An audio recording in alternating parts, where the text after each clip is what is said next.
Union budget release பண்ணதுக்கப்புறம் ஐடிசியோட stock price வந்து பார்த்தீங்கன்னா மேலே போய்கிட்டே இருக்கு. அப்படி அது மேலே போய்கிட்டே இருக்கிறதுக்கான காரணம் என்ன அப்படின்னு சொல்லி தெரிஞ்சுக்கணும்னு ஆர்வமாக இருக்கீங்களா? அப்போ இந்த வீடியோ உங்களுக்கு தான். வீடியோக்குள்ளே போகிறதுக்கு முன்னாடி நம்மளோட சேனலை லைக் பண்ணுங்கள், சப்ஸ்கிரைப் பண்ணுங்கள். வாங்க வீடியோக்குள்ளே போகலாம்.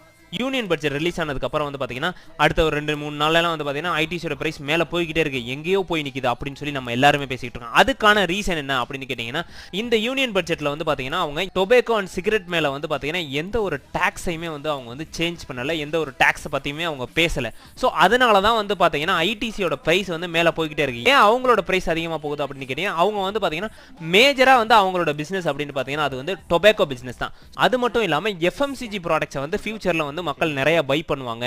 ஸோ அதோட நீட்ஸ் வந்து அதிகமாக இருக்கும். அப்படிங்கிறதுனாலையும் வந்து பார்த்தீங்கன்னா ஸ்டாக் பிரைஸ் மேலே போகுது அப்படின்னு சொல்லி நிறைய ரிசர்ச்சாளர்கள் சொல்கிறாங்க. அதோட சேர்த்து வந்து பார்த்தீங்கன்னா இந்த சூழ்நிலையில் இந்த கவர்மெண்ட் வந்து பார்த்தீங்கன்னா மேஜராக ஃபோக்கஸ் பண்ணக்கூடியது வந்து பார்த்தீங்கன்னா இன்ஃப்ராஸ்ட்ரக்சர்ஸில் வந்து நிறைய ஃபோக்கஸ் பண்ண போகிறாங்க.